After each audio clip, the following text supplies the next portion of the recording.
All right, good morning, everyone. It is 11 a.m. And we are calling this meeting to order.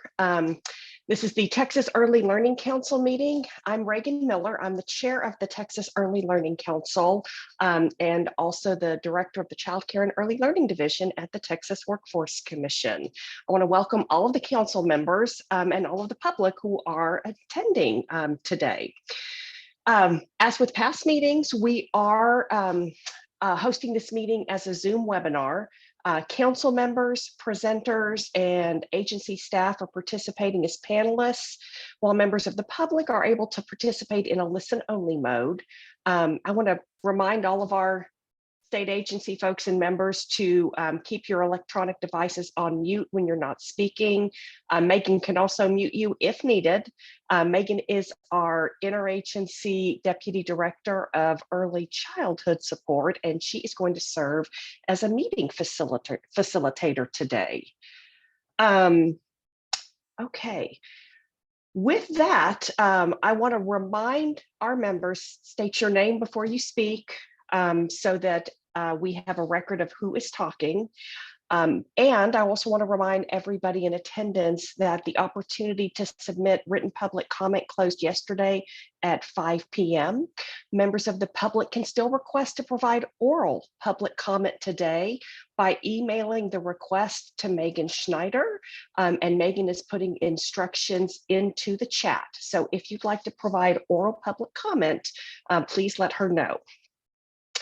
All right, and with that, we are going to move on to our second agenda item, which is the review and approval of the April 2022 minutes of the council. So if all of the members can locate those draft minutes, and then let me know if there are any edits or changes that any members would like to make. All right, hearing none, I'd like to request a motion to approve the April 2022 meeting minutes. This is Kathy Abba. I make a motion to approve. All right, Kathy, thank you. And requesting a motion to second.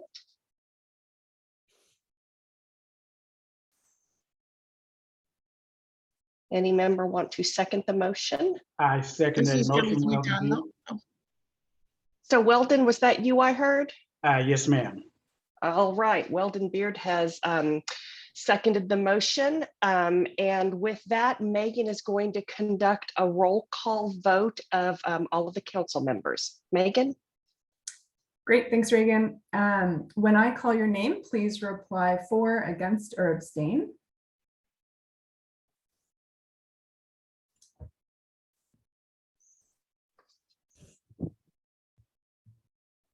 Sarah Abrahams. Kathy Abba. For. Travis Armstrong. Weldon Beard. For. Terry Breeden. April Crawford. For. Rochelle Daniel. For. Alfrema Giles.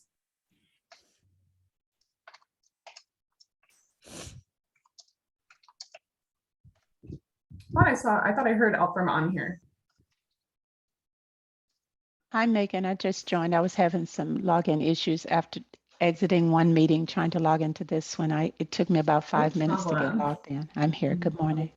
Are you in favor of the meeting minutes? If so, you can say for. I did look at them, yes.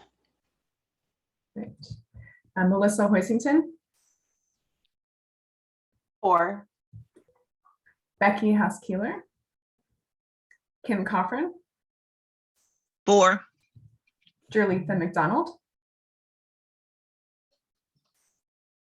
For. Dana McGrath. Reagan Miller. For. Teresa Robledo.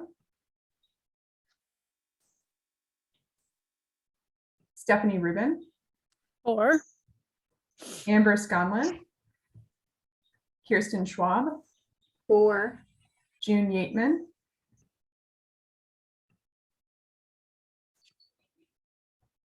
Audrey Young. For. Great. The motion to approve the April 2022 meeting minutes has carried and a quorum was met during the roll call vote. And I will pass it back to you, Reagan. Okay, great. Thank you, Megan. Our next agenda item is public comment, and Megan is also going to facilitate this agenda item. Great. Thank you. So as a reminder to everyone, earlylearningtexas.org has a section called meetings. This houses all the meeting information for past and upcoming meetings, as well as the agenda once it is released. Public agendas are posted a minimum of 1 week prior to the meeting date, along with instructions for submitting public comment. And the remaining meeting registration links for this year are posted there as well. We received 2 requests to provide public comment.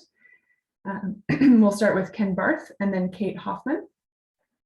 As a reminder to the commenters, please first provide your name, organization, if any, and the agenda topic you're commenting on for the record. Each speaker will be allowed 3 minutes to provide your public comment. When you hear a chime sound at the 2-minute mark, this indicates that you will have 1 minute remaining to wrap up your comments, and council members may ask questions after each speaker concludes. So we will start with Ken Barth. Ken, you should see a notice that you're being promoted to a panelist, and you can go ahead and start as soon as you're able to unmute.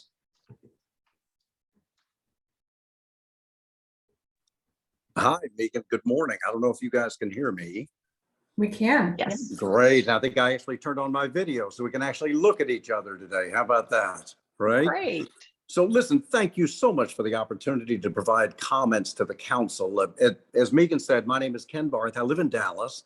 I'm a lifelong businessman from Texas. I grew up in Dallas. I'm currently the CEO of 2 software companies. One is Dallas-based called Symphonic Source. Another one is in Woodcliff Lake, New Jersey.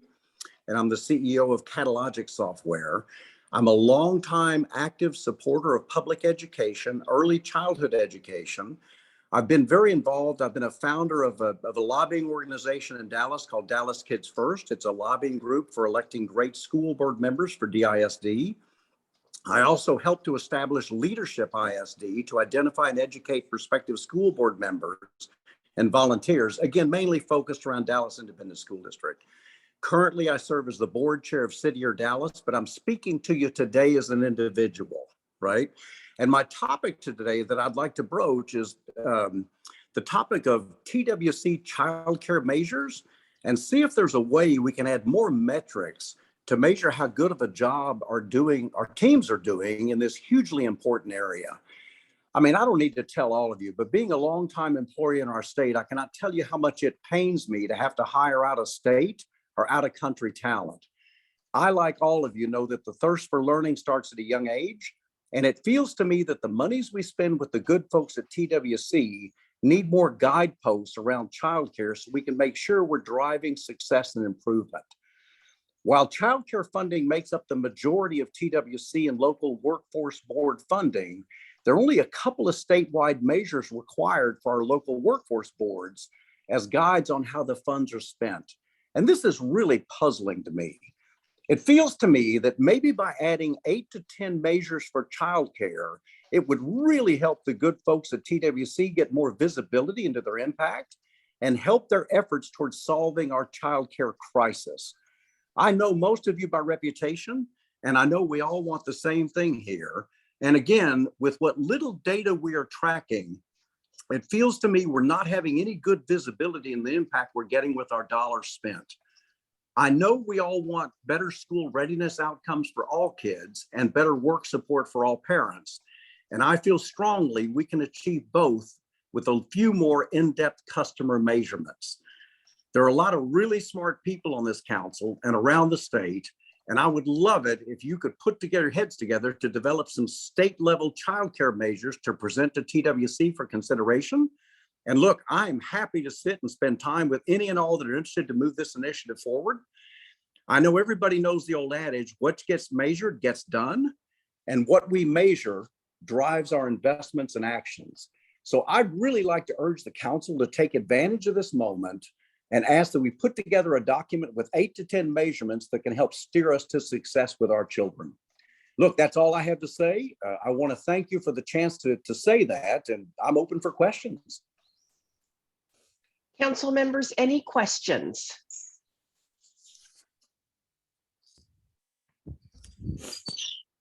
Ken, thank you very much. I have a question. I have yes, a question, Stephanie. Reagan. Sorry. Thank you, Ken, for sharing that. And I know you have been involved in, the local workforce board, and a number of people on the council have been involved in their local workforce boards or partnering. And so when you talk about metrics, I don't remember exactly what, and maybe Reagan, after my comment, can just chime in with some information about what metrics are included or are required at the childcare level for local workforce boards. But what are some of the measures that might interest you that you think would help local community leaders, kind of partner to help make decisions about what's the best way to spend the money, or more innovative ways, or just to evaluate how the local workforce board is doing? What are some measurement indicators that might interest you? Well, Stephanie, let me start by saying I'm not the expert that all of you are, so I'm going to defer to what you're saying there. But if I look at it from a businessman's perspective, I would think about things that might be involved in an overall customer satisfaction survey, right? Maybe how many, the number of kids on wait lists, how long they're on the wait list. Are we serving more this quarter than last? Has our inventory of providers in an area grown or decreased? The length of processing time that it takes from once a person gets on our list until they actually find a spot. Really kind of basic things. But I want to say that, look, I would like to visit. Anybody that would like to visit, we got a lot of really intelligent people that have been studying this for a long time. And I think it wouldn't take much to put together a list. Because right now, I think there's only two things that we measure. I can't remember what those are. But I think it's more or less how many kids are in care and how many centers we have, I think. Right. Yeah, and I know, and then I'll see if Reagan wants to chime in too. But I do know there's also been discussions about kind of cross referral. Is there a way for local workforce boards to help families who are eligible kind of get referred to other programs, services they might be eligible for? That's a great point. Yeah. Help with the one-stop shopping element. So, okay, thank you. I appreciate that, Thank you Ken. very much. Appreciate the questions. Yeah, so thank you very much for those comments. I will tell you, one of the challenges that TWC has had in looking at some of the measures that you're talking about, waiting lists, average processing time, has unfortunately been hampered by our automation system, because the automation system that we're using was developed back in, 1997. But we have good news. We actually this week just published on the Comptroller's Electronic State Business Daily, the ESBD website, that TWC is completing a procurement for a new child care case management system. So we published a notice of who the selected vendor is. It's a company called Kinder Systems, and that notice has been posted for a 10-day sort of public notification process. As we move to better technology, I think we're going to have a much better opportunity to analyze data in the system. We do have two measures now on average cost for our low-income childcare, average cost for our mandatory childcare for those are choices participants. We also have those average number of kids served. We are very interested in transparency and making data more available. And so within the past few years, and I'll just, within the past, yeah. I was just going to say thank you for that. And look, and I'm excited to see, because that's the other thing I noticed, our systems aren't very good. And I appreciate the fact they were 1997, but I don't think we have to wait until the new systems get in place. I think there's some things that we could do now. It might take a little bit of elbow grease, but I think it could be done. And I think if we wait until the systems come into place, we're not serving the kids properly. Just my feeling. Yeah, absolutely. I'm mentioning this new case management system because there are opportunities for better data Cool. use.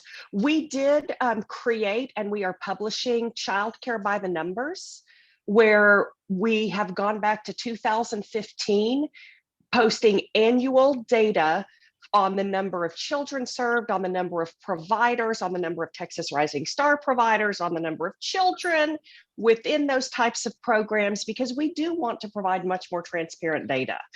And I will say, it's interesting because we have given consideration to potentially measuring increases in the number of our quality rated providers. Right. As we're looking at expanding the number of Texas Rising Star certified programs, we want to be able to keep up with the progress that boards are making. So I really do appreciate your comments. And certainly it's food for thought and something that we do need to think about. Great. So any next steps out of this? I mean, would you, Well, I'm happy to serve on a subcommittee if that's something you'd be interested in.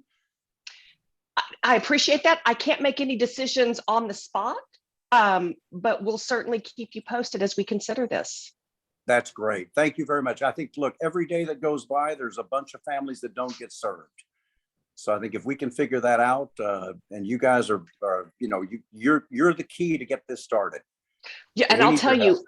on serving kids, just so you know, the amount of money that we allocate to our 28 local workforce development boards, in past years, we've probably allocated our base allocation from our standard money has probably been around 825 million or so. That amount, our base allocation is going up to $1 billion next year. So Cool. we're excited to be able to provide more resources because there are a lot of families and a lot of kids out there that do need services. So Ken, That's thank great. you very much. And thank you. And I'll just finish with this. It's even more important that we're spending even more, that we're not spending it blindly. So let's get a framework around it. And I know you feel the same way I do. I just feel very passionate about this. Okay. Absolutely. Thank you. Appreciate the time. And I'll drop off now. Thank you. Bye-bye. We're going Thank to you. move.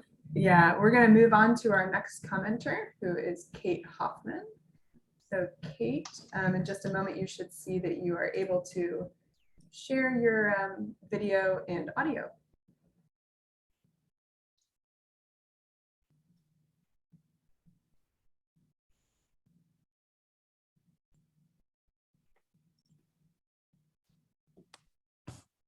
Okay, great. Well, good morning, and thank you so much for the opportunity to provide public comment on agenda item 4 related to the data roadmap work group. My name is Kate Hoffman, and I'm here on behalf of Early Matters. With established multi-sector coalitions across 6 regions in the state, together we represent more than 40% of the children 0 to 8 in Texas. As mentioned in our comment to the Data Roadmap Work Group in June, Early Matters is highly supportive of the thoughtful work and the resources that the Council is investing in exploring and potentially planning an ESIDS. Our coalition's experience of being unable to develop standardized indicators to track our progress provides a use case for why it is essential for the state to provide an integrated and aligned approach that would enable Texas to answer fundamental questions, identify cross-region bright spots and gaps, and make more informed decisions.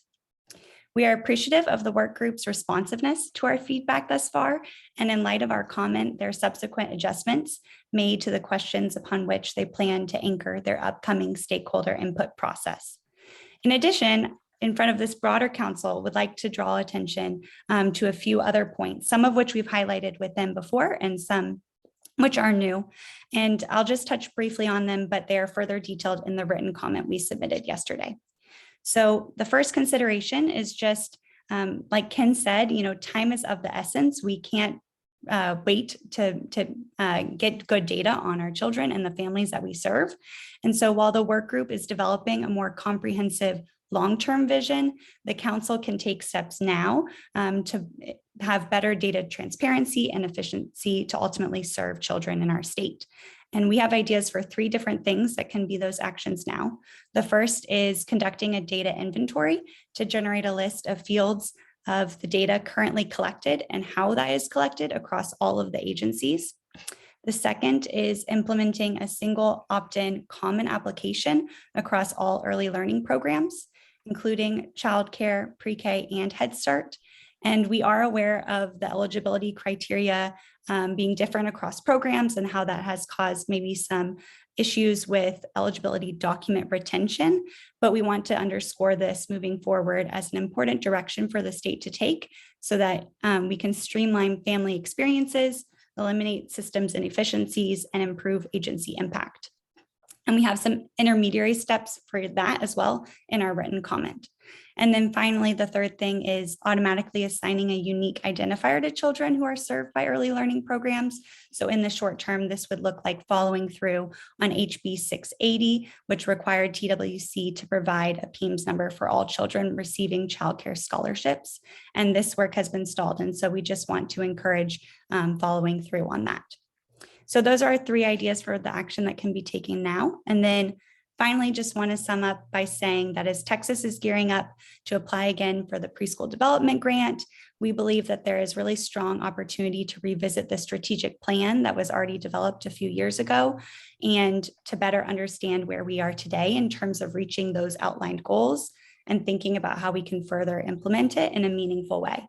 And so specifically what this looks like for the data roadmap work group is as they're continuing their work, we would encourage them to answer how the state's data infrastructure currently falls short and could, if adjusted, provide what's needed to measure the 6 plans as outlined, or the 6 goals as outlined in that strategic plan. And so we provided one example of what that would look like for a single goal, but would love to see the work group come up with all 6 of them. And we're eager to continue to support you all in this work and really appreciate everything that you all are doing. Thank you. Okay, thank you very much. Council members, do we have any questions or comments? I just make one little one. Yes. Thank you, Kate. We appreciate all that you and Early Matters are doing on data and pointing these issues out. I know I was just going to add one other kind of cross-system eligibility point, which is, and we've been talking about it at Texans Care for Children, as have others, but you know, TWC, of course, has the best data on family income, you know, what's happening with family income if families are part of the, you know, TWC services. And we also think there's a way for HHSC to leverage TWC's good income checks and that process so that kids can stay covered on Medicaid without, you know, dropping off because of, you know, other income checks that happen that may not have as accurate of information as TWC. So in addition to the kind of common eligibility issues and the common application forms, it would be great for the state to take advantage kind of across programs of TWC's income checks, which, you know, are more thorough and happen regularly. So I know, Reagan, that you've thought about that too, and there have been discussions, but I just wanted to point that out as we're paying a lot more attention these days to what's going to happen in Medicaid and kids' ability to stay enrolled once the public health emergency ends. Thank you. Thank you, Stephanie. Other questions or comments for Kate? Kate, I appreciate that you guys gave some very specific recommendations for us to consider. Thank you. That's very helpful. No problem, and definitely happy to continue to be thought partners or engage further on any of those ideas. Thank you. Megan, have we had other requests for public comment? We did. We have one more who will be Tim Kaminsky. So Tim, you should see a notice in your Zoom that you're able to both unmute and share your video. And as soon as you see that, feel free to start with your 3 minutes. And you'll hear a chime at that 2-minute mark.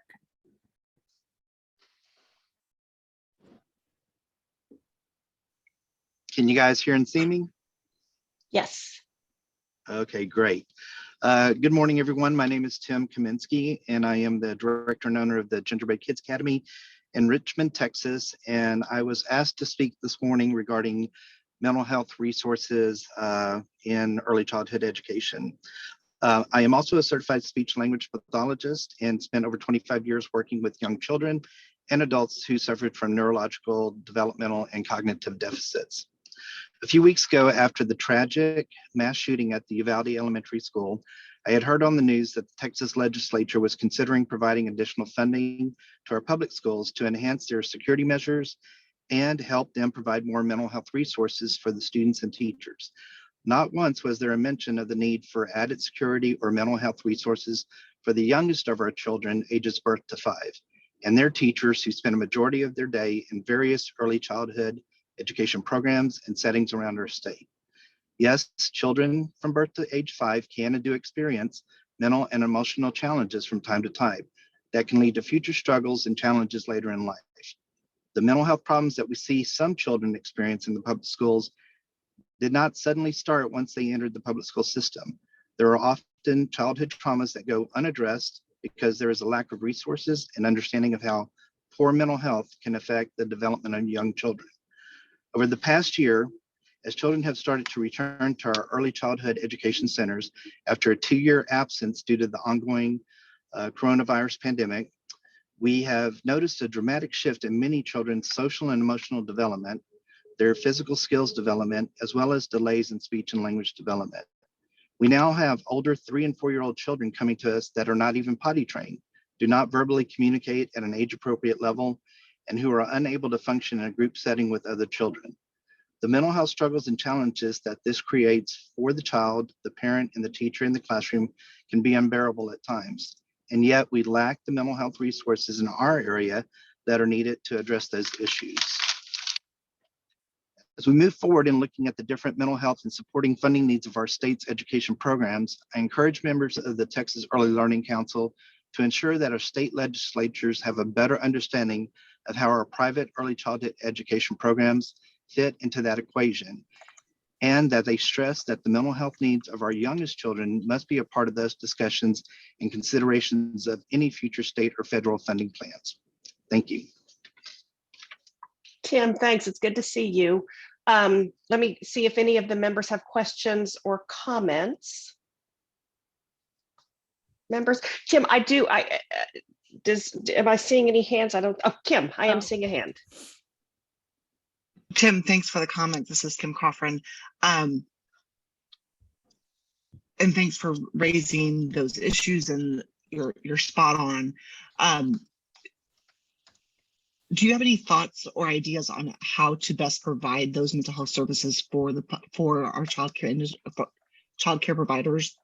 No, our childcare providers don't have the counselors and the infrastructure that our public schools do. So I'm just trying to what does that actually look like on the ground as we kind of explore this idea, and how do we develop actual suggestions and thoughts?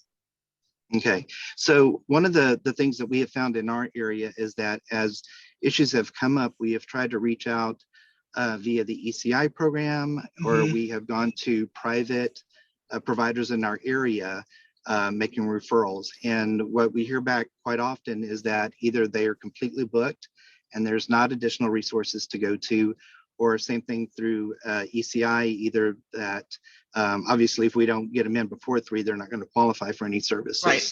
I think it is a matter of creating a network of providers that would be willing to work with centers, and actually developing a training program for providers on how do you identify those issues, and then where would those resources come from. But I think it's something that's going to have to be built. It obviously doesn't exist at this point. But we also have to work with all of our funding groups and policymakers to understand that this has to be an included discussion anytime it's talked about with the public school setting. Yeah. We're often the ones that are preparing the kids or identifying the need, even for special needs services prior to them coming into kindergarten. So I just think more of a coordinated effort around those things, and when it's not brought up in conversation, making sure that we're bringing it up. Yep. Thanks, Tim. Appreciate it. So Tim, I do want to let you know, when the Texas Workforce Commission took action to dedicate child care development funds to help with the Uvalde response, one of the areas that we specifically highlighted was mental health supports. We actually followed up with the Health and Human Services Disaster Behavioral Health Unit. So they have a group of folks who specifically work on these issues following a disaster. And you might be pleased to hear that the director of that HHSC department is himself a former child care director. So this issue really resonated with him.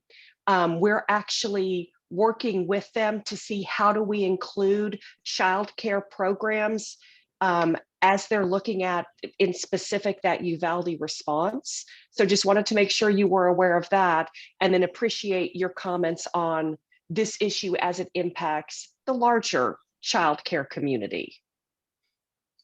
Definitely. Thank you. Alferma?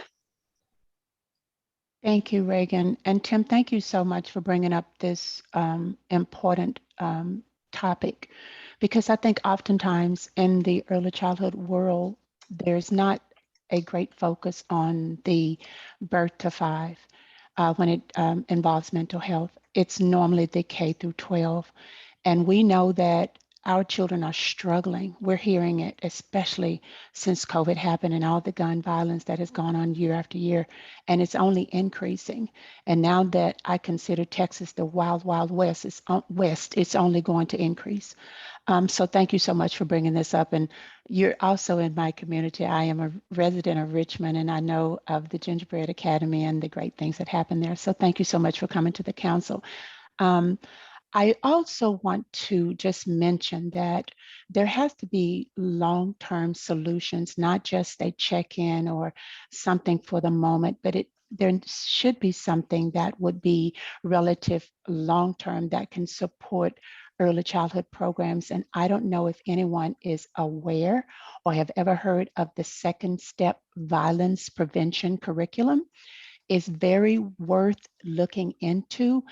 And it may be something that the council can consider, or that the legislators can be made aware of, that can be included as a tool to support early learners.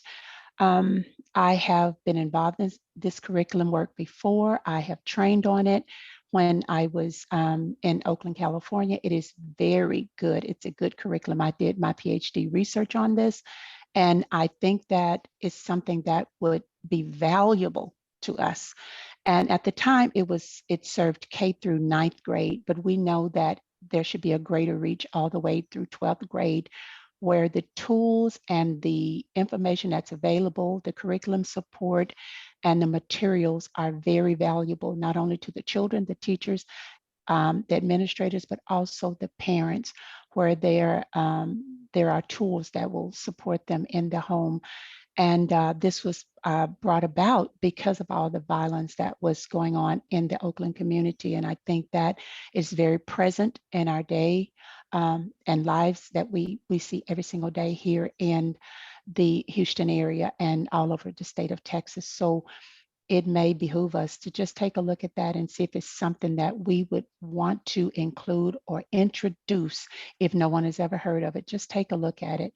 It will answer a lot of our questions, and it supports social emotional development, mental wellness, and it will provide opportunities for children to problem solve themselves, and for teachers to problem solve and to solve issues at a level that you would never think that little children in early childhood can do and practice. So thank you again, Tim, and thank you, Reagan, for just allowing me to speak and share that, because this is so needed and is so overlooked. And I think it would be good for the council to make sure that the legislators are aware of this great need. Thank you. Thank you. You know, if I could follow up one quick comment to that. How you were mentioning about, some long-term resolutions, for this. I will share a very quick personal story about how this has affected my family directly. Several years ago, my sister and brother-in-law adopted 2 children via the Child Protective Services program. One of them was 2, one of them was 4. Both children had been severely abused by the 2 male figures in the home. The kids had the same mom, but different male parents. So they were removed from the home, came into my brother and sister's environment and were able to be in a more stable environment. However, back then, because there really weren't those type of resources available, there was never really any counseling done with those children or with my sister and brother-in-law on, how to address things as they came up. Now, all these years later, my niece, who is 27, was diagnosed with bipolar disorder.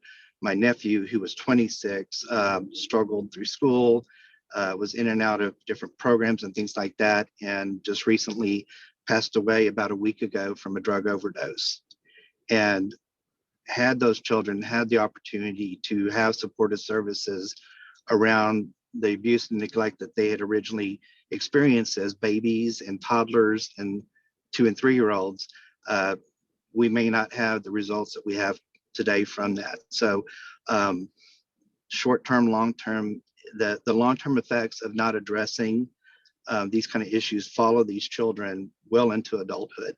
And so we definitely, need to come up with something. Kirsten, you have your hand up. Yeah, thank you for sharing that story. I'm so sorry to hear about your family. That's a tragedy for your family. I'm so sorry. So Kirsten Traub with Texas PBS. I just wanted to, Alfirma, thank you so much for your comments, and want to thank everybody that came here today to share. I think all of the points made today by our public commenters have been really important for us to consider.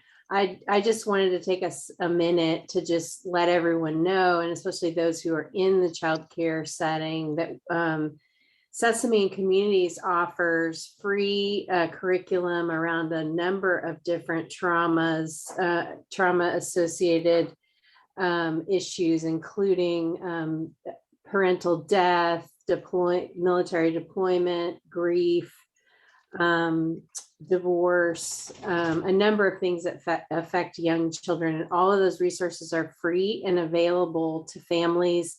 They're designed both for children and for adults. And those are all available on the Texas, the PBS Learning Media site.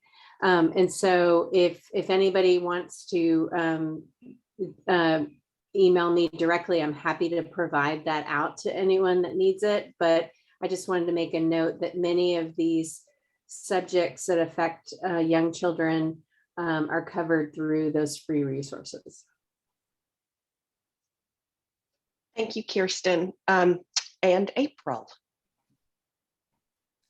I just wanted to add a little bit to this conversation. I am not connected to the program that I'm about to tell you about, but I think there is an opportunity to think about leveraging the infrastructure that's been created through this state-funded program called Texas Child Health Access through telemedicine, TCHAT. Right now, it's sort of being scaled up through the school system, but it's essentially in partnership with TEA, and I'll actually put the links to this in the chat so you can see how it's connected from a state perspective. But what it's essentially doing is building statewide networks of telemedicine access to mental health professionals.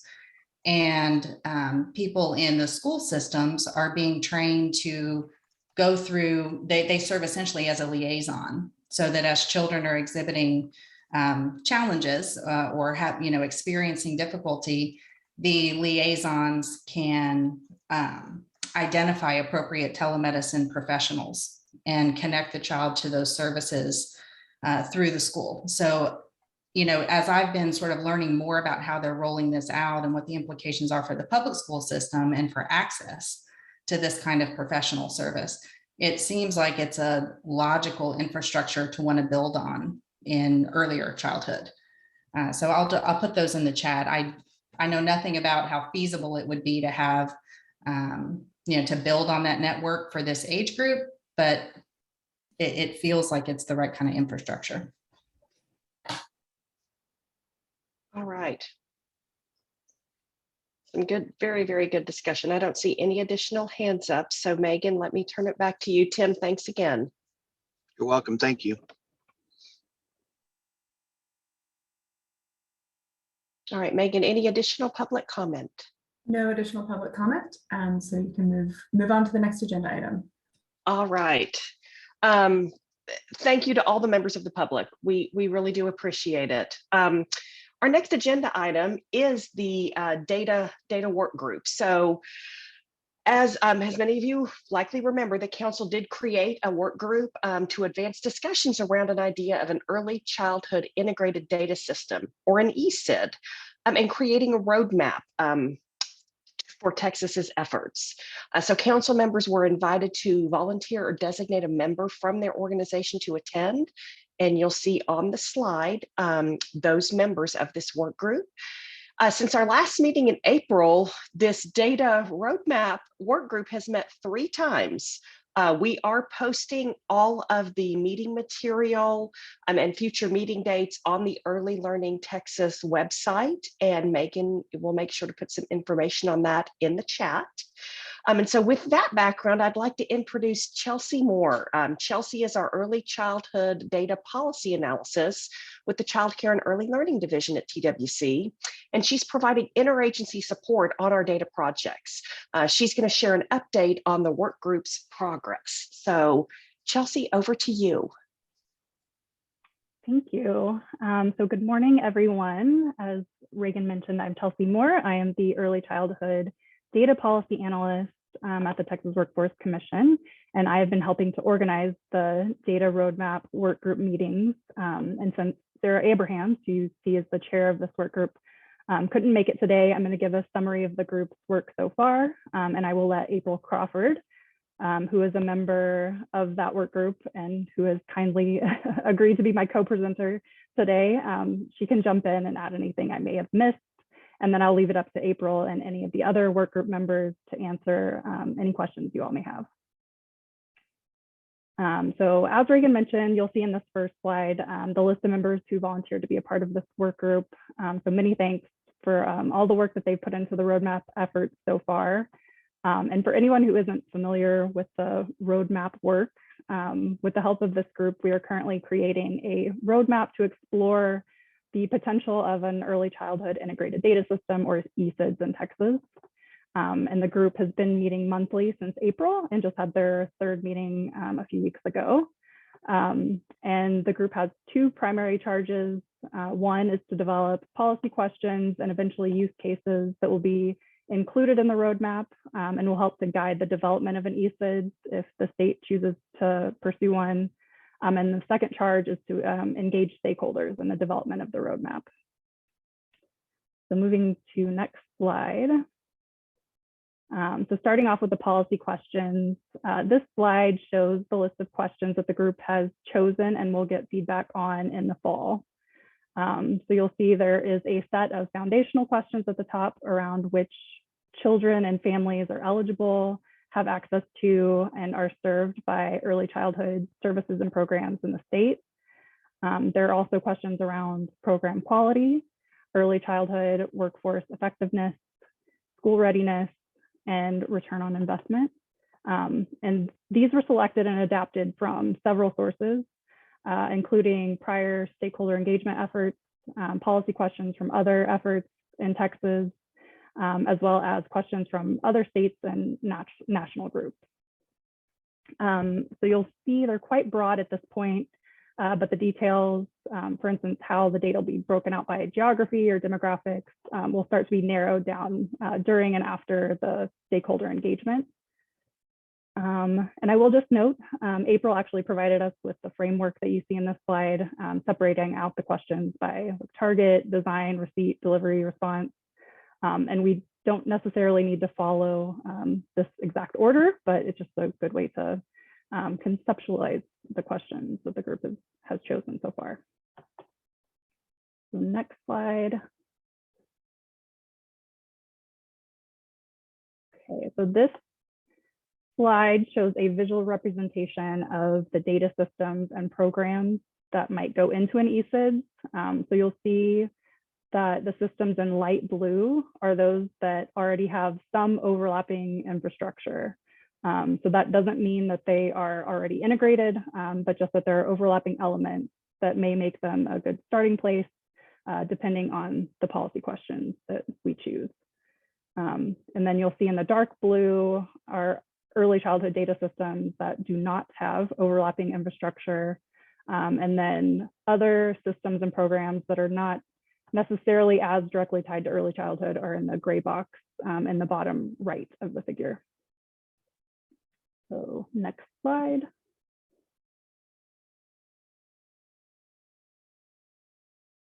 Moving on to the stakeholder engagement efforts, the group started, I guess we skipped one. So so this is a broad list of topics that the group plans to include in the surveys and virtual listening sessions that the group plans to do in the fall.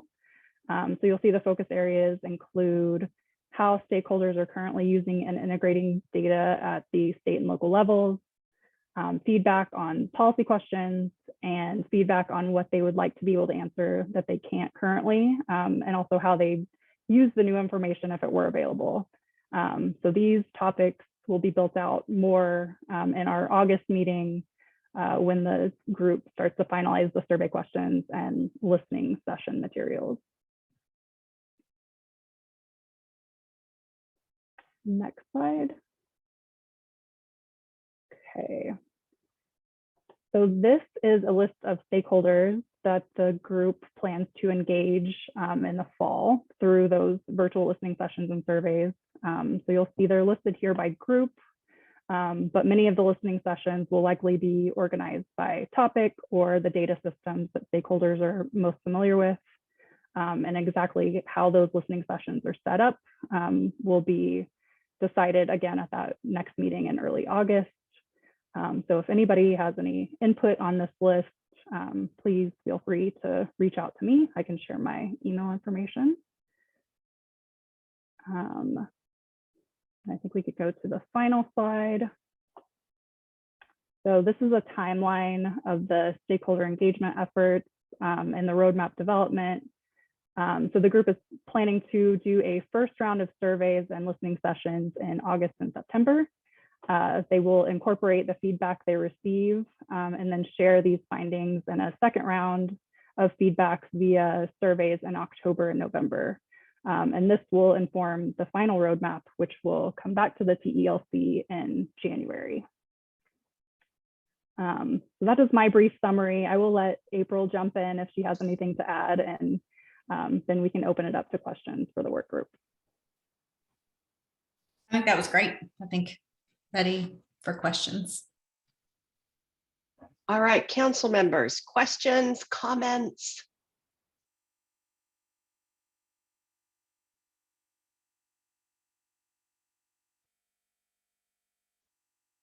Okay, it looks like it was such a comprehensive overview of all of the progress to date that you guys have probably answered a lot of questions.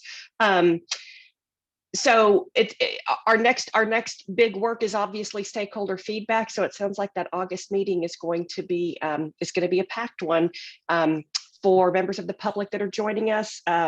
Megan did put information into the chat if you're interested in keeping up with this work group. Okay. Hearing no other questions or comments, we are going to move on to agenda item 5, and that's our federal stimulus funding update. And TWC has an update, and Kathy Arwood is joining us to provide that update. Kathy.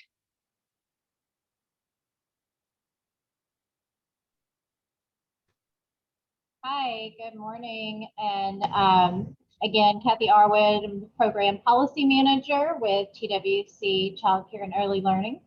So the first topic here is our 8th tranche of new initiatives with federal stimulus funding.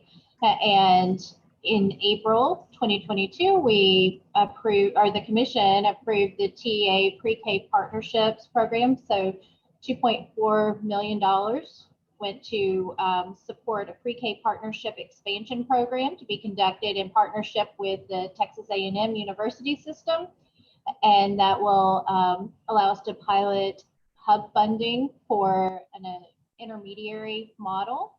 So through this model, the intermediary will help prospective partnerships and help them identify all possible funding sources, including foundation, school program funding, and federal state grants that are typically received by local education agencies, parent tuition, and child care subsidies that are received by the child care centers. So the intermediary will facilitate the pass-through of a majority of that LEA funding, and then that will go on to the child care program. This initiative will provide supplemental funding or supplemental financial support to establish partnerships and reduce the administrative burden on LEAs. And then also the intermediary will be handling the child care program recruitment, contract development, and reporting. So obviously that will be helpful. Long-term role for this hub model is to provide continued assistance with financial and reporting logistics for pre-K, partnership, classrooms, and LEAs. And then next, just this week, we have the commission has approved the third tranche for a modification to the CCRF funding. And this actually is a modification to our eligibility requirements to allow childcare providers who were undergoing a change in ownership prior to the February 28th cutoff for eligibility.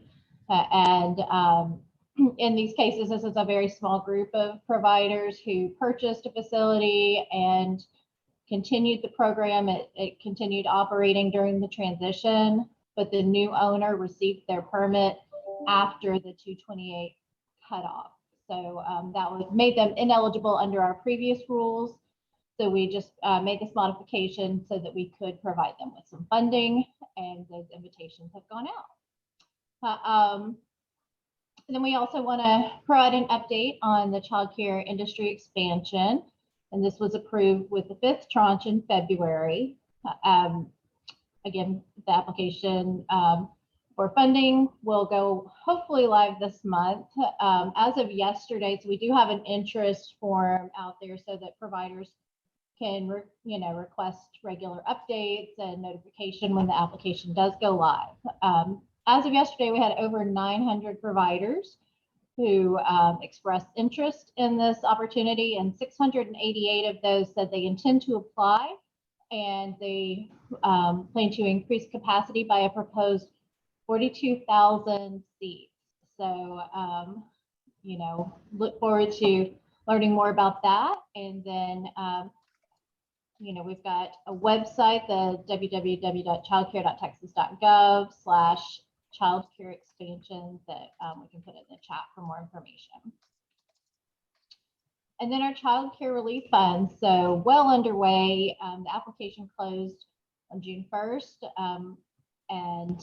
This is the second and final round of CCRF funding. Funds will be dispersed in quarterly payments. So at this point, most of the providers who applied have received their second quarterly payment. We invited over 13,000 providers to apply, and of those we received about 10,800 applications. And then as of Tuesday, I believe it was, 10,577 applications had been approved and processed. Average award amount is over $277,000, and the total awarded to date is $2.93 billion. And I looked at it this morning, and we've already actually distributed over $1.3 billion. And then last but not least, it's not on the slide, but we wanted to let you know about the apprenticeships. So with the second tranche of funding that we distributed in June of 2021, the commission approved funding to develop a pipeline of qualified staff through child care apprenticeship programs. Last month, we announced awards totaling almost $800,000 for expanding the Campfire First Texas program in Tarrant County. And then also starting 2 new programs with Dallas College and the the Heart of Texas Workforce Development Board in Waco. So that concludes the federal stimulus update, and happy to answer any questions.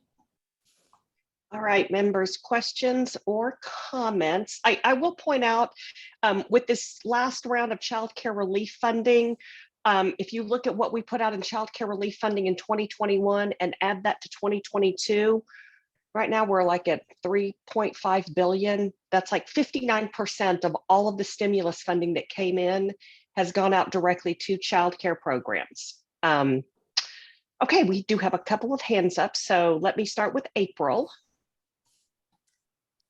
My question is about the TEA pre-K partnerships, and I don't know, this might be too in the weeds, but is that hub model leveraging in-district charter programming? Is that how you're leveraging the state education dollars for the students enrolled in the partnership sites? Or is it kind of building on in-district charter or 1882 partnership models, or is it something completely separate? So, I can take that if you want. I'm not an official Okay. council member, but Megan Schneider, meeting facilitator, but I am helping to implement this project. That is TBD April, but yes, it will likely leverage that mechanism of in-district.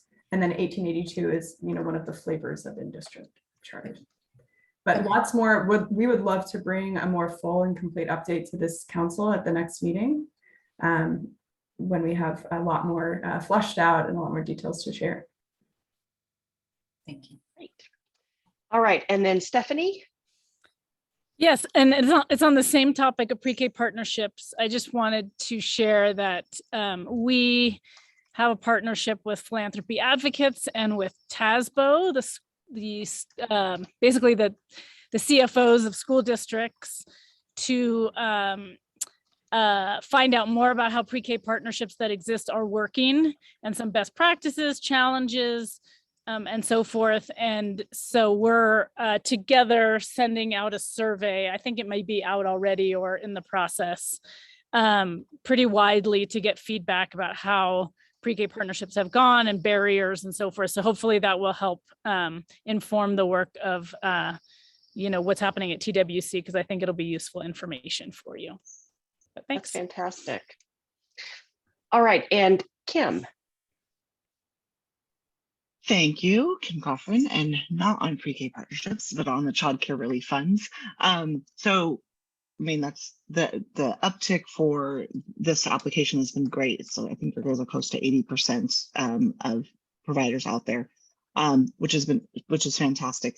But there's money left over, right? So what's the plan for there's, I don't know, I can't do math out in public, but the leftover money from those funds, what are you guys thinking as that pot's getting smaller, but I know we're not quite done allocating it all yet. So just wanted to see if there was an update on, or when we can expect an update if you can't talk about things publicly yet. Yeah, so we will have some amount of money left over, and our 3 commissioners will take forward recommendations to them in a posted open meeting. We do not have a specific timeline for that, but we were hoping to have recommendations to bring before them by the end of August. That was just sort of my own personal goal. Wouldn't it be nice if we could go ahead and get plans made? Of course, then you have to implement all the plans, which takes time. This last pot of money that we have available has to be obligated by September of next year. So we have a little bit of time to get things obligated. But of course, you're eating into your expenditure timeline, because then you only have 1 more year to expend the funds. So we are working now to determine how do we invest these remaining dollars. I know I've heard from several groups with ideas and suggestions. We're certainly always open to folks sending us suggestions. But at this point, we don't have any firm plans on exactly what's going to happen with the money. Again, I would like to see that by the end of this calendar year, hopefully much sooner, we've got plans in place so that we can effectuate those plans. Because we'll have to do procurement or make awards, and all of that takes time. Great. Thanks, Reagan. You bet. All right. Any other questions or comments? And Stephanie, thanks for dropping some information in the chat about that survey that you're doing. We'll be sure that our pre-K partnership team at TWC is aware of that. That's great. Okay. I don't see any additional questions or comments. Kathy, thank you very much for walking us through that update.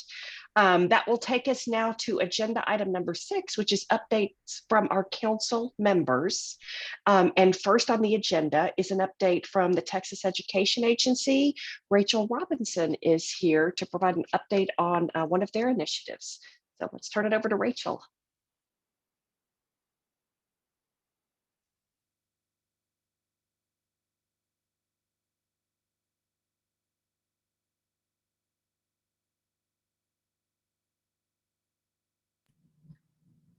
My apologies. I thought I promoted you, Rachel, but maybe you got lost somewhere in the fray. I'm going to try this again. So within a few seconds, you should be able to unmute and share your video.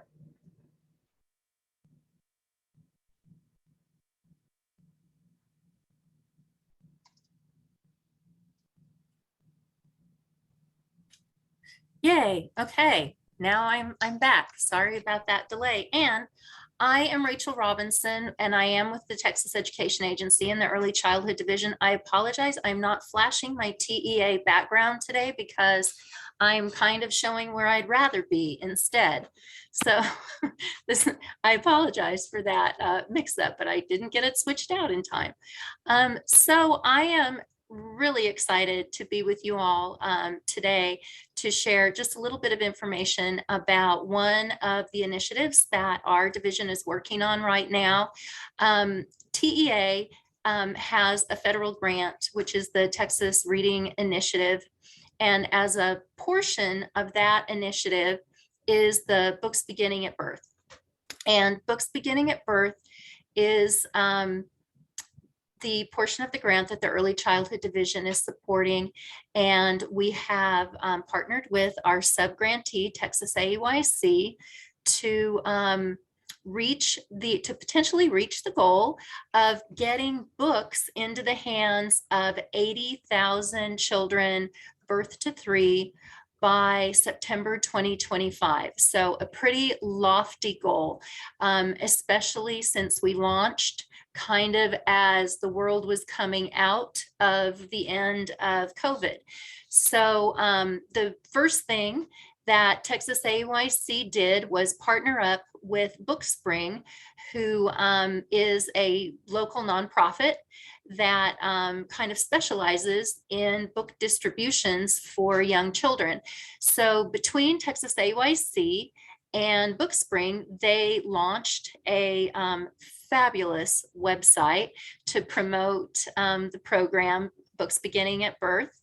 And within the website, there are several different things happening. One is that families can go to the website and register their own children to receive books through from Bookspring through the initiative. And within that registration process, they will complete their first round of early literacy training in the home. So it's kind of an awesome way to combine that parent early literacy skills for home learning along with the opportunity for the children to receive the books.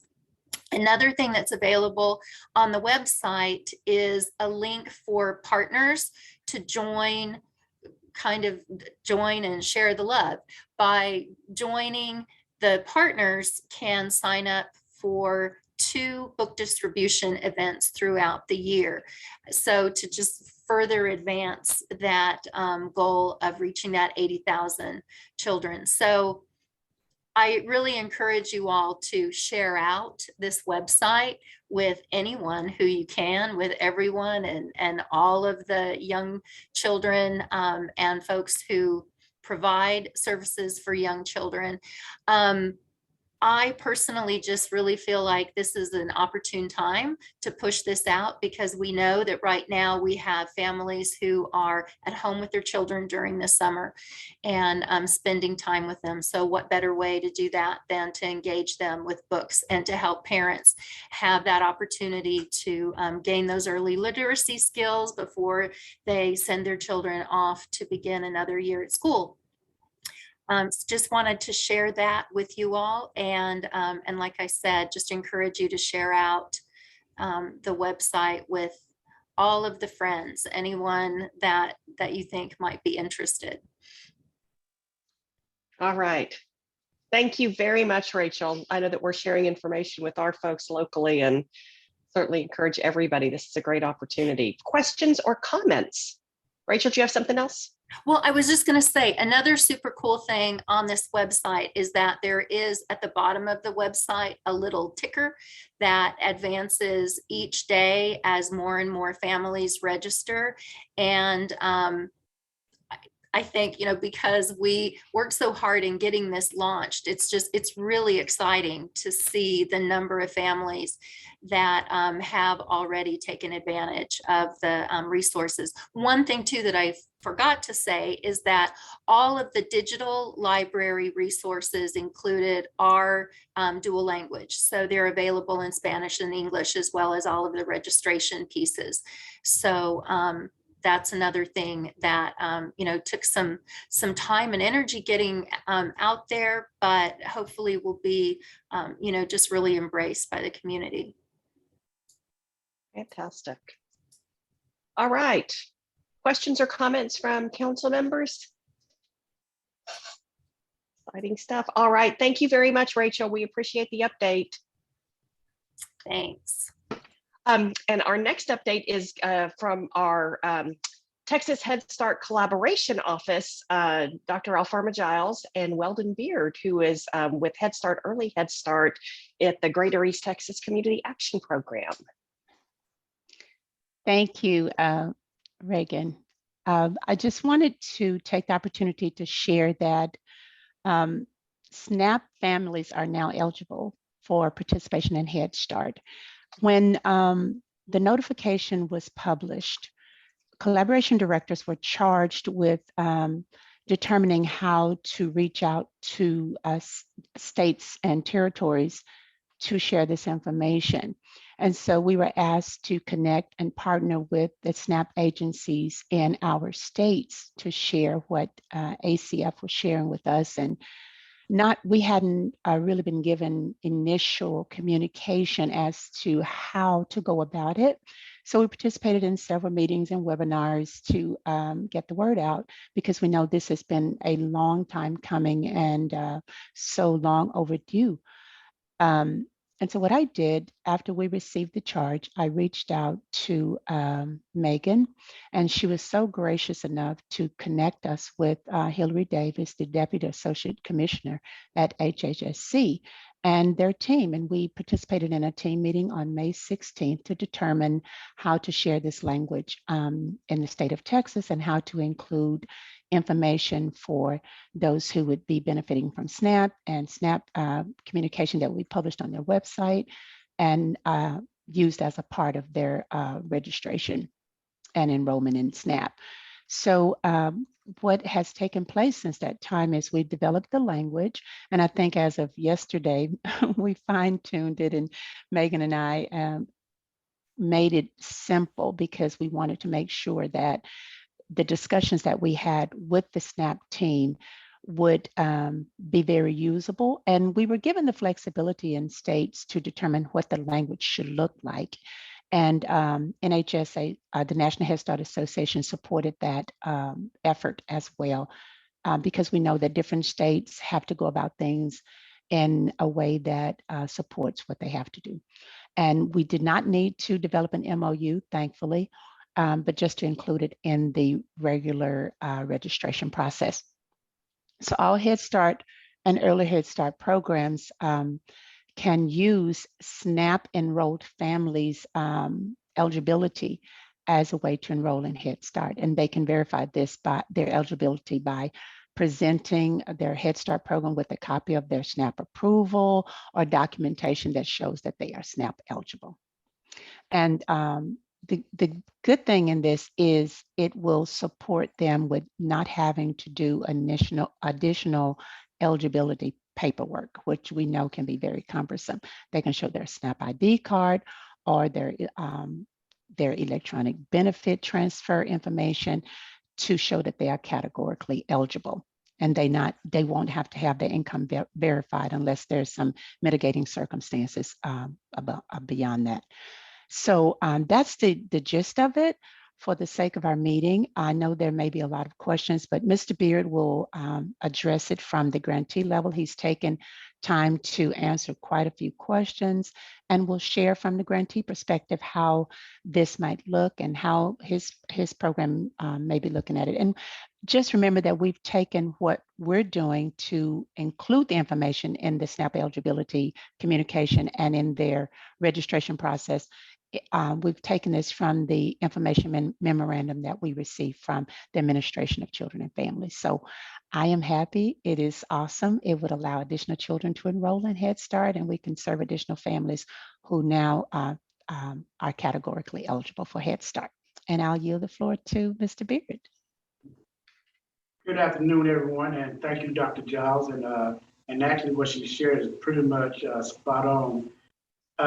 And from a grantee level, it really reduced a lot of the burden, because before this was introduced as a public assistance within the Head Start world, before it was just TANF and SSI that made you categorically eligible as far as the definition of public assistance. Now, Office of Head Start has actually added SNAP as part of public assistance. So now, of course, SNAP's income threshold is slightly higher than Head Start's, but now that they made part of public assistance, we can automatically include in our income threshold. As you say, they don't have to verify income, and actually help to streamline a lot of partnerships with other entities that are serving low-income families. So this enables our program, if they're qualified for SNAP, well, you know what, you're going to be categorically eligible for Head Start. Income is not needed because we take that information to verify everything. And it's actually been quite welcoming now, because just having a conversation with some staff working on Growth for New Year's, like, just want to be able to understand. I said, because they qualify for SNAP, it's public assistance. So now they're actually categorically eligible. So their income threshold does not play a factor now to get into the program. So this has been really great. It's just kind of shifting that. And National Head Start also put out a toolkit that programs can use to kind of have market, advertise, and things our partners can put on their websites, so that families do know that now SNAP makes you categorically eligible for Head Start. That's exciting. Questions, comments from council members? I have one. Stephanie. So I think the efficiency and kind of ease for providers and families is amazing. So this is super news, and thank you for sharing it, because I wasn't aware of it. But one of the challenges in Head Start, of course, is that we in Texas rely only on federal funding to support our Head Start programs and early Head Start. There is no state general revenue funds, correct me if I'm wrong, Alferma, to make sure that we can serve more kids. So I was looking for, I can see in your collab office documents what the enrollment is. And I did a little bit of digging in another site to sort of figure out what the gap is between the number of eligible kids by kind of poverty rate for preschoolers and also infants and toddlers, but I may not have the right information.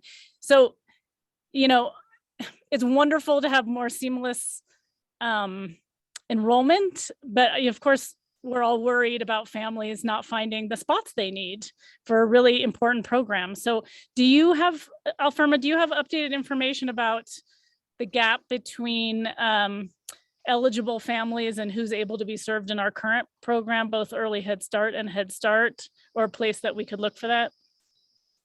No, we do not have information on that at this time because this is fresh off the press. And I say fresh off the press because this is very recent as of April. Well, no, I think April 21st. Just on program access, not having to do with the SNAP change. No, we don't. The information that we receive, Stephanie, is published in October of each year.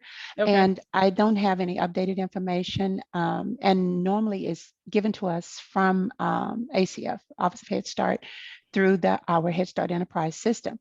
But what I would like to say is that we are unable to actually say from grantee to grantee how this will look because each grantee is different. Their funded enrollment is different. We don't know if there will be. I think this will be a real test to see during this period of enrolling SNAP families. We know there are turnovers in staff due to COVID. We know that classrooms have had to make some adjustments in their enrollment, the number of children that they serve versus their funded enrollment. So we don't know how this is going to look. I have not received any updated information in our office, and I certainly will share that once I do. What I normally do is once I receive updated information, I pass it on to Megan, and sometimes we'll meet and discuss it. Sometimes we'll email back and forth, and then she will share the information out to the council and to agencies to ensure that it is published. The other thing is, I think maybe Mr. Beard can share from his grantee how it's affecting them and how it's looking, because we really don't have a good view of this right now at this time. So I think that's the best answer I can give. And also to Dr. Giles' point, it varies from grantee to grantee, depending on what part of Texas you're located in, because the biggest thing is, yes, it would allow for expanded enrollment, but then becomes those moving parts. You have the capacity space, right? At the staffing, where's that funding coming from? Because what I said is like, we can serve more here in Nacogdoches, but it's like, where's the space coming from? And exactly. Then, yeah. Like most organizations, I just said start, you're dealing with trying to find more compensation for staff to retain staff. And then everybody's dealing with the rising cost of everything, because, so that would be the biggest impact kind of step is like, how do you expand enrollment and what's the funding support coming from? Now, Office of Head Start, they do look to try to expand enrollment through applying for a grant, but you apply, you have to get it, then where's that space? For rural areas, there's not much space where you can find that's kind of ready-made for a child care facility. You might buy space, you have to renovate it, and then that staffing board. So this would allow programs to expand their enrollment, but then it becomes the cost of expanding. Right. Well, that was kind of my point, Weldon, which is a lot of people don't realize that we are a state that does not put any state money into Head Start compared to many other states are able to expand enrollment by supporting the federal funds. So that is a challenge for you all in terms of capacity and workforce. So thank you for giving us a little more detail about that, Weldon. Reagan, I would like to make an additional comment about eligibility. Just because a family is enrolled in SNAP does not mean they're automatically going to be enrolled in Head Start. They will still need to follow the process of enrolling their children. The eligibility has been made possible for them, but they will have to do the footwork. They will have to do what it is that any family would need to do to enroll their children in Head Start. It's not just going to be a given. Yes, you're categorically eligible automatically because of your SNAP eligibility. However, the family will still have to take the steps to enroll the children. They have to get up and do it. Mm-hmm. Thank you, Alferma. Kim. Thanks, Alferma, for bringing that up, which made me think of a question. And I know this is brand new, but is there any coordination happening between SNAP and the Head Start, like letting families know when they are doing their SNAP paperwork that you have children under the age of 5 and you are eligible for Head Start, so that they know to go look and see if there's availability and et cetera?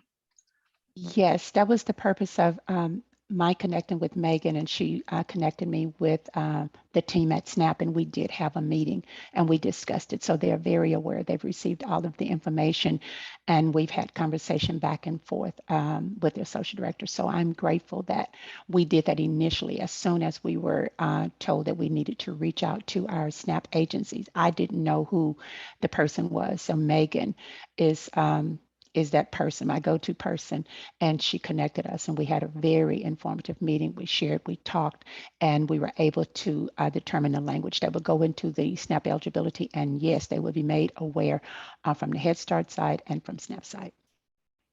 Great, thank you. All right. Other questions or comments from members? Alferma and Weldon, thank you very much. Stephanie, I was thinking the same thing you were. This is a fantastic change. It certainly simplifies the process, but capacity is always, it's like the underlying challenge that we all have to address. Okay, our final planned update is one of our council members, Jerletha McDonald with Arlington DFW Childcare, has arranged for a presentation. So Jerletha, let me turn it over to you to introduce your guest.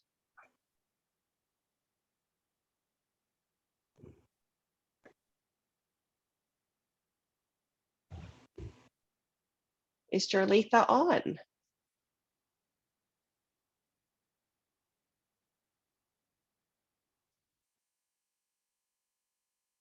Megan, do you see Jerletha? Is she still with us? Jerletha is here, but I think you could go ahead and introduce the presenter if you'd like. She is the panelist. Okay, so we have a guest from the Early Learning Alliance. So let me turn it over. Sure, I'll just jump in. Hi everyone. This is Bethany Edwards with the Early Learning Alliance in Tarrant County, and I know we don't have that long, so I'll just jump right in. We just concluded a really neat study here in Tarrant County that I just wanted to share some very high level kind of learnings from that study with you all. So we partnered with the national think tank Capita to conduct a research study here in the county. We sought to answer the question, how do we make it feasible and attractive to provide quality care in this post-pandemic economy and world that we're living in? Our hope was that the study results would serve as a base to identify and prioritize potential solutions to the challenges identified by providers in our county. So calling it understanding barriers to providing high quality childcare in Tarrant County. So just real quick on the methodology, we had a survey that 118 childcare providers participated in through across the county. And we also conducted 4 focus groups that 26 providers participated in. These all occurred just from December, that should say December 21 through January 22, just of this last year. And these were all owners and directors of childcare businesses, so including both home-based and childcare providers, but at that owner-director level. So the next slide just shows who the survey participants were. Most survey respondents were part of the Texas Rising Star QRS system, but a significant number were not. We wanted to be able to disaggregate those due to some questions we asked specifically about TRS participation. So on the next slide, like many areas across the state, the demand for childcare in Tarrant County, particularly high quality childcare, is higher than the supply. And we know that childcare spots that licensing permits is most likely greater than the number of spots that childcare providers would actually want to fill or that they have staff to cover. So this discrepancy between the supply and demand is probably even higher than these numbers show. And this shortage in childcare spots places a strain on families and may limit their workforce opportunities and economic growth here in Tarrant County specifically is what we were looking at. So the next slide. Compensation for childcare workers is so low that providers struggle to hire and retain staff. This increases their cost and diminishes the quality of care they provide. I think most of us here, especially even when working in this industry for a while, have seen a table that looks like this with this type of information before, showing the wages of childcare workers compared to other occupations. We wanted one here locally for the DFW area, including Arlington. Our city and county officials were asking for something that just showed locally here. So this is the average yearly wage of providers in DFW, which you can see is less than animal caretakers and bank tellers. Additionally, in 2021, the average salary for childcare workers, which you can see is about $25,000, was less than half of kindergarten teachers, which here in the county was about $60,000. So on the next slide, you can see some results from the 118 respondents who participated in our study, just to kind of bring home the depth and seriousness of the compensation issue that we face. We asked, which best describes your ability to pay all of your bills in full this month, and 36% said that they are not able to pay some of their bills this month. The next question, how would a $400 emergency expense that you had impact your ability to pay other bills this month? And 47% say that they would not be able to pay some of their bills if they incurred that $400 additional unexpected expense. So next slide, we also asked owners and directors of childcare businesses about the benefits they provide to their employees. In Tarrant County, we learned that less than half of childcare businesses, once again, both center and home-based, provide healthcare coverage to their workers. And during our focus groups, we asked and numerous providers described that staff are frequently quitting with little or no notice, saying that new staff would often, quote, go on lunch and never come back. There are 2 additional quotes from the focus groups here on the screen, just saying that staffing is a revolving door before the pandemic and 100% more during the pandemic. Another focus group participant said, that's the biggest thing, we can't afford to give them insurance. So next slide, the high turnover environment creates additional costs for providers in the form of time and resources spent hiring new workers. We know that research has shown that high turnover among workers undermines the quality of care they provide. So of course, increasing the wages of workers would thus produce the double benefit to improving the lives of those in the workforce, but also the quality of care that they're providing for their families. However, these increases would impose considerable cost to the providers that we know is not feasible in our current structure.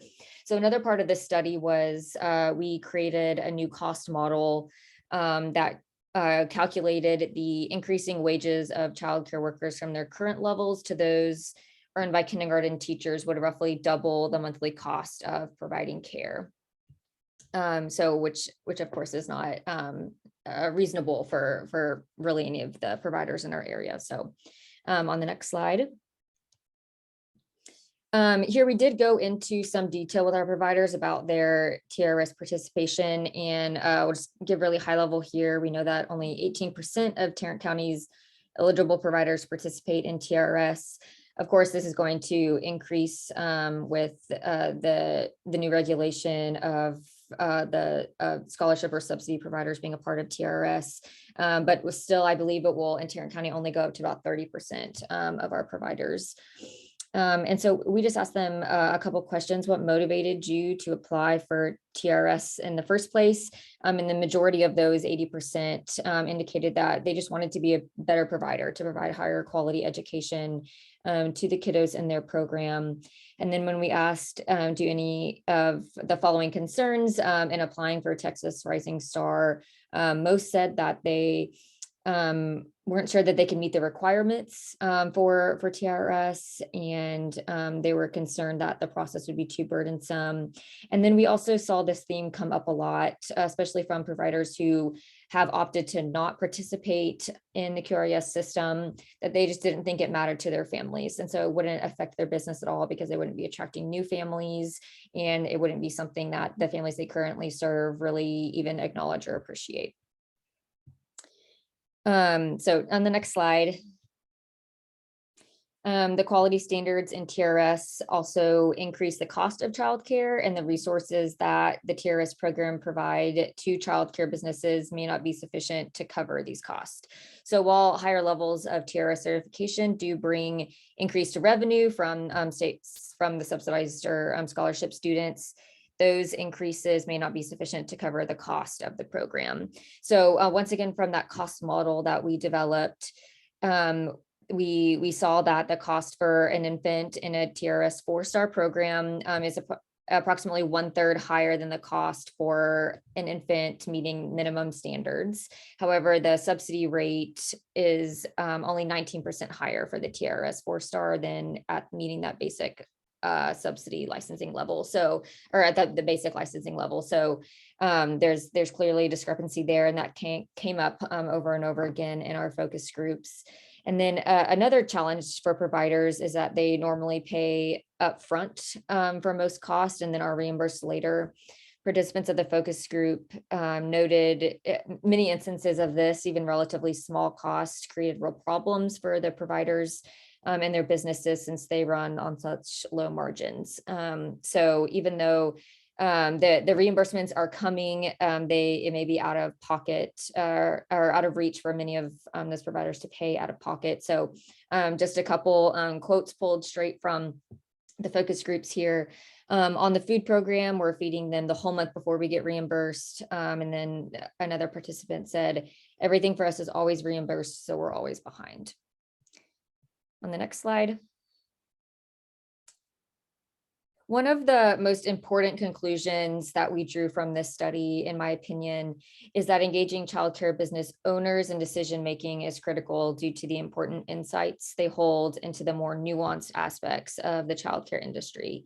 So throughout this study, childcare business owners demonstrated a tremendous breadth and depth of knowledge about the challenges facing the childcare system, their individual businesses, and the families that they serve and the kiddos that come to their programs. So while many of the childcare system's large structural issues are outwardly apparent, and I think a lot of folks on this call, advocates and systems level people like myself, are aware of, others are less obvious and really only become apparent after engaging with the business owners and providers themselves. There are multiple examples of this, but one specifically is the impact of local regulations, such as zoning ordinances. Several providers in our focus group mentioned the ordinance in the city of Grand Prairie that prevented home-based programs from becoming licensed, which not only limited the number of children that they could serve, but also greatly limited the amount of COVID relief dollars that they were eligible to apply for and receive. And I'm happy to announce, if folks hadn't heard, that in the time since this study, Tarrant County providers did organize a really awesome grassroots effort to advocate for overturning the ordinance that ELA officially got behind and supported, and their efforts were successful, and that ordinance was changed. And so now home-based providers can apply for to be officially licensed programs and receive some of those benefits. So next slide.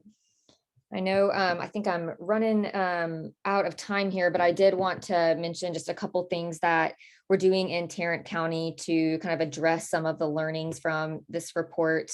The first is new infrastructure, and this is really have to give a shout out to Child Care Associates under Kara Waddell here. They're planning to build 50 new Head Start and early Head Start facilities by 2025 to address that supply and demand issue that I mentioned.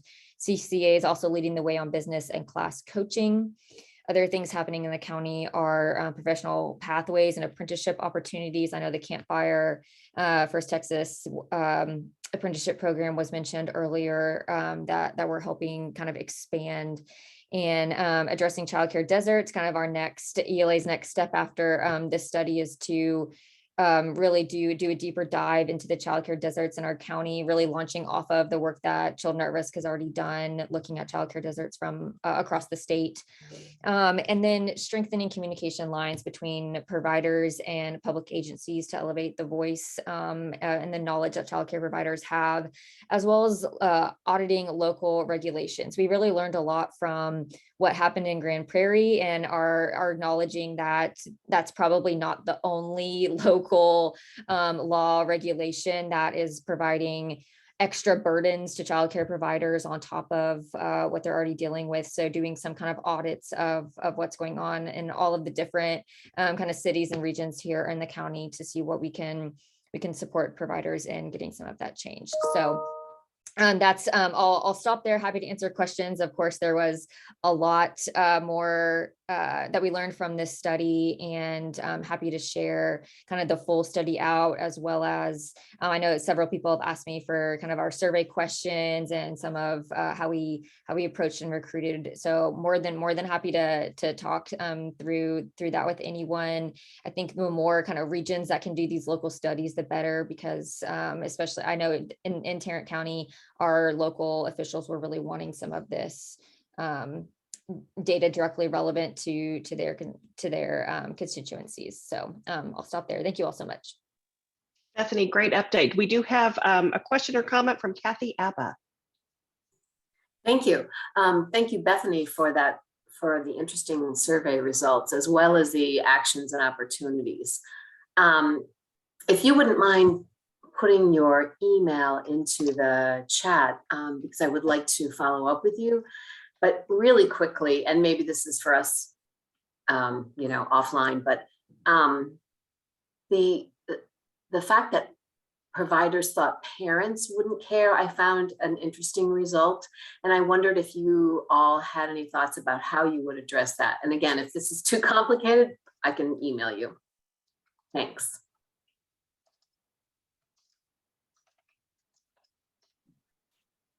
I'm not sure who that question was directed at, but I do know I'm also a part of the HB 619 committee, and we have talked at that level, at the state level, about doing a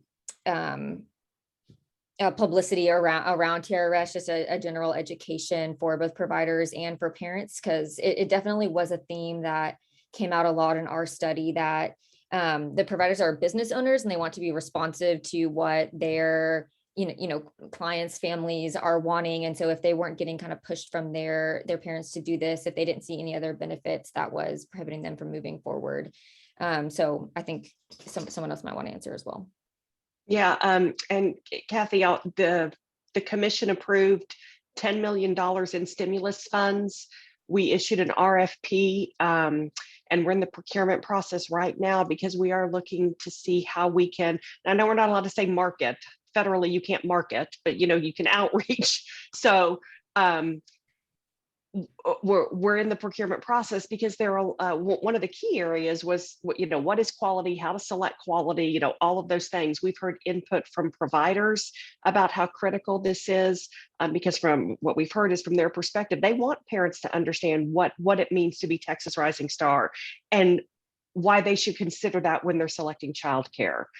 So hopefully we'll have some news on that. I'm not quite sure where we are in the procurement process, but it is underway. Let me ask members, other questions or comments for Bethany? I was just going to add a little bit to that. I think part of that result around why providers might not think the TRS signal matters, it's kind of connected to the fact that parents choose childcare for a variety of reasons. And one of them may be the quality of learning activities and experiences. And then we know that other big drivers for parent choice are really proximity to home or work and the cost of care. So it's kind of interesting to think about, if the quality of the experience is just one of a few factors, how might the kind of consumer education signal all of those pieces? Yeah, good point, April. Okay, Bethany, thank you very much. Let me ask, do any council members have any other updates that they want to share at this time? Kim. Hi, y'all. So since we last met in April, we have updated our childcare desert maps on our website. So I will drop a link to that so you can see where that is. And then we also did a year-long project with Childcare Aware of America, where we did some data scrubbing of some of the closure rates in Texas since the beginning of the pandemic. Did a data request from childcare licensing and have those that is as of September of 21.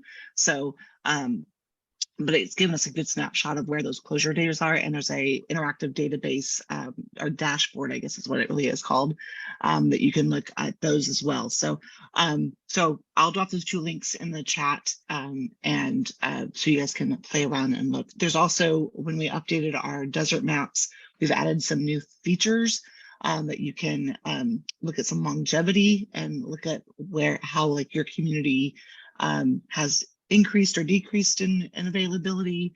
You can do that by subsidy and TRS level.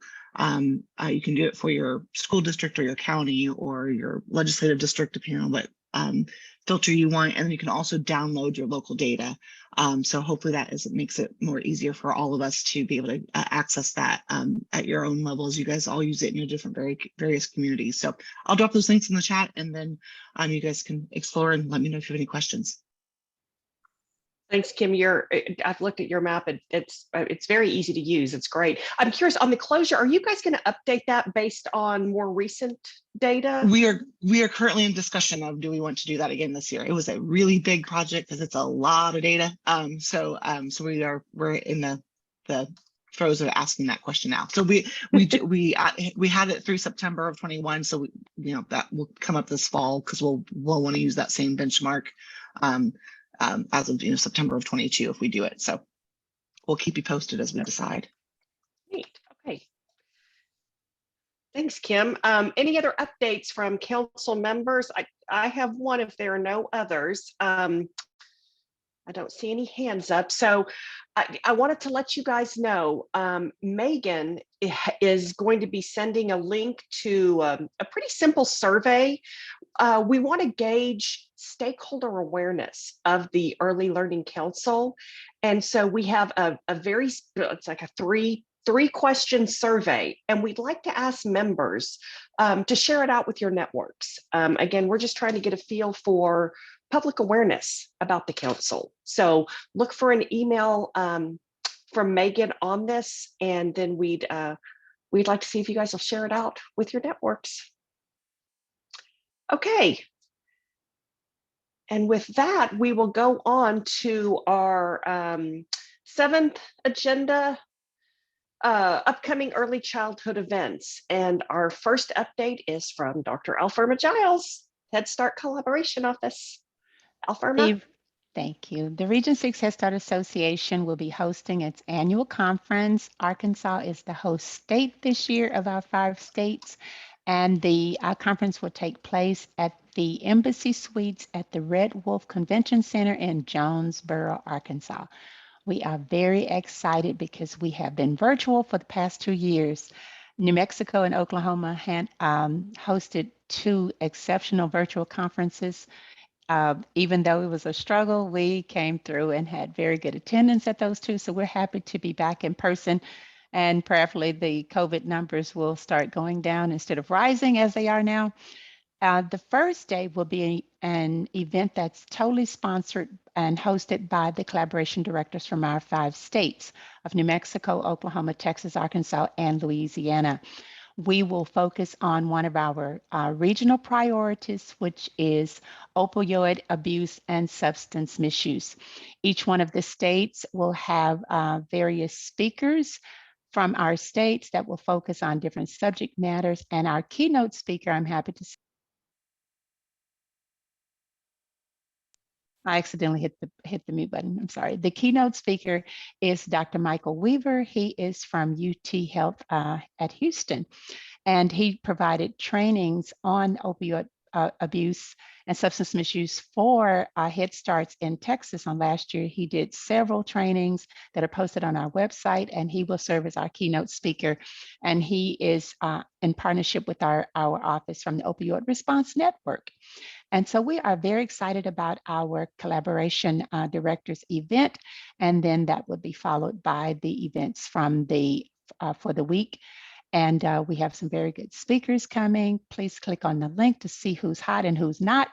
And if you're not doing anything, please register to join us in Jonesboro, September the 27th through the 30th. We'd love to have you. All right, thank you very much. Kim, I think you have our next update on events. Yeah, we've got a couple different things coming on, and one that's not on the list.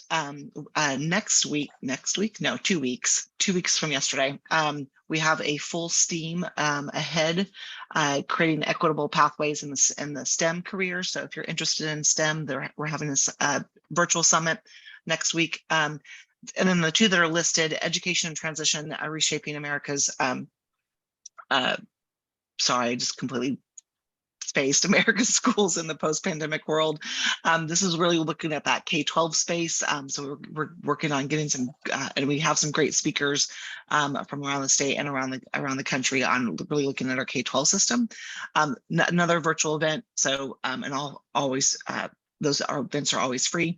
And then we are actually having an in-person event on September 22nd up in North Texas to celebrate children and the state of children. Our Hats Off to Children event. So if those are interest of you, please register and join us. We would love to have you, and glad we are actually getting ready to do in-person stuff. So yeah, those are ours. All right, fantastic, thank you. Any other members have upcoming events that they want to share? We tried to get all of them. It sounds like we did. Okay. So that brings us to the end of our meeting. Before I adjourn, I want to open it up to the members and see if there's anyone, any council member that has any other information or issue that they'd like to bring up. All right, and seeing none then, I want to thank all of the members of the public today. I thought we had some great discussion. We really appreciate it. And again, a big thanks to all the council members for being here. As things start to move back to in-person, perhaps it's time for us to start talking about whether we want to schedule an in-person meeting. I don't know if we have the capacity to do hybrid, but we'll see if we can have some discussions between now and the next meeting to gauge interest in that. So again, a big thanks to all of you and to the public for joining us. It is 12:47 p.m. and this Texas Early Learning Council meeting is adjourned. Thanks, everyone.